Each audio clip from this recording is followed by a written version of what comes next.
Over the course of the Spider-Man movies, we've seen some of the most iconic moments of the character, the death of lovers, villains, and family members, and a whole host of big-name baddies beaten. But as you can expect, there are so many more stories found only in the comics, which is great for movie producers as there's tons of content to draw future films from. However, that's not to say all of Peter Parker's narratives were perfect. In fact, there are several which will probably never see the silver screen for how weird, horrible, or downright silly they are. With this in mind, I'm Jules, your Southwest Savage for WhatCulture.com, and these are 9 famous Spider-Man comic book moments that will never happen in the movies. Number 9. Kraven Suicide. Kraven's Last Hunt is considered by many comic book fans to be one of the greatest Spider-Man stories ever written. Yet there's one moment in particular towards the end of the 6-part arc that almost makes it one of Spidey's most controversial tales. After shooting Spider-Man with a tranquilizer and burying him alive, Kraven the Hunter dresses up as Spidey and sets out to prove himself as a better version of Spider-Man. Sneaky Spides obviously gets out of his early grave and returns to confront the Hunter, only to find that Kraven has been reflecting on his life and found that he's proven himself to be all that he can be. Then in a shock twist, he puts a gun barrel in his mouth and pulls the trigger.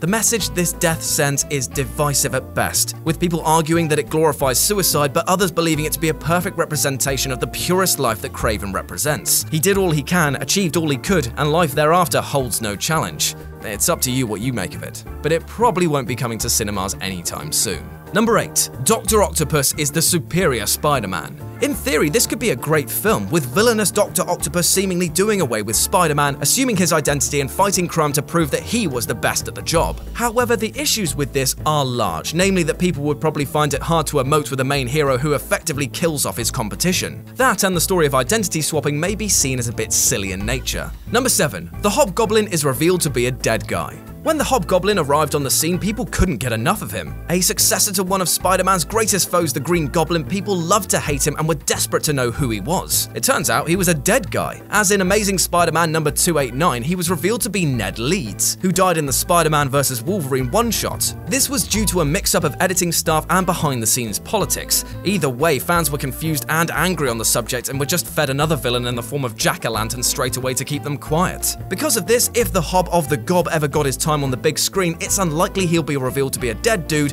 and will more likely have this little identity crisis skimmed over. Number 6. Spider-Man's radioactive semen kills Mary Jane. Well, I mean, read the title. Is this really going to be included in a superhero movie outside of The Watchmen? Didn't think so. I really don't think I need to say any more on this, which is a shame actually, because the story outside of the Nuka sperm is actually pretty awesome, with Peter Parker old and alone putting on the suit one more time to do some daring deeds. Number 5. Peter Parker is a clone. Just the words clone saga are enough to send any Spider-Man fan from the 90s into fits, as the long-running, convoluted storyline is often referred to as the creative low point for the character. The lowest of the low was the reveal that Peter Parker was actually a clone of himself, with Ben Reilly being revealed as the actual Spider-Man. This led to the pair switching and Peter becoming a young retiree effective immediately. Now, in terms of a movie, this might actually happen, as it would be an easy way for a company to change its actors quickly, but it would most likely be terrible as fans would suddenly have to adapt to a switch in the lead. Fingers crossed though that this one stays confined to the panels. Number 4. The Green Goblin hires an actress to fake Aunt May's death and installs a bomb in her brain. It's true that nobody stays dead in the world of comic books except for Uncle Ben apparently, but an elderly woman with no superpowers who has long been portrayed as being ill and one heart attack away from biting the dust seemed to be a pretty safe bet to rest in eternal peace. Instead, the powers that be at Marvel decided that the world of Spider-Man comics really needed Aunt May back, so they created one of the most perplexing resurrection explanations in history. It turns out that May had actually been kidnapped by Norman Osborn, aka the Green Goblin, while an actress had been hired to die in her place as part of some grand scheme to emotionally torment Peter. Because comic books.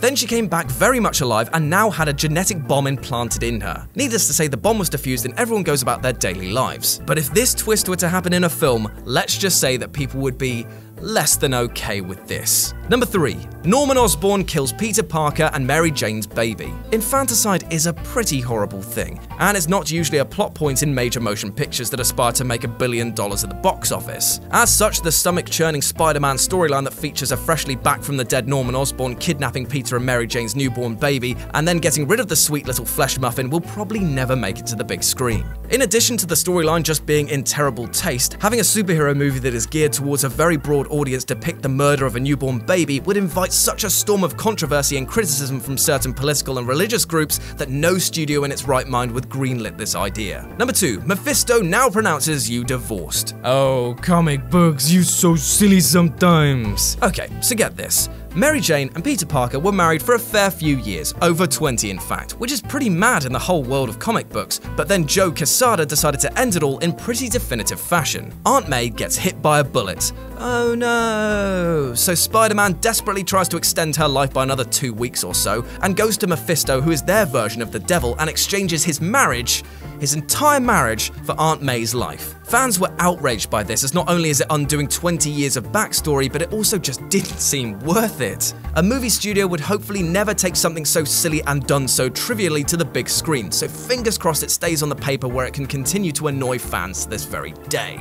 And number 1, Sin's Past. Sin's Past is not a nice story. I don't care whether you like it or not, but the idea of this retcon tale of Gwen Stacy cheating on Peter with the Green Goblin is just so against the grain. It goes even further with Gwen giving birth to demon spawn Gabriel and Sarah, who then set out to kill Spider-Man. It's a laughably bad story and one that Marvel has not paid reference to since it was released back in 2004. It's the most likely on this list never to reach the silver screen, what with Gwen being oft in Amazing Spider-Man 2, and hopefully any other reboots will stay well clear of this mess. And that's our list. Got any more Spider-Man stories not suitable for screen? Well, let us know about them in the comments section here. And why not swing? By whatculture.com for more news and daily articles like this every goddamn day.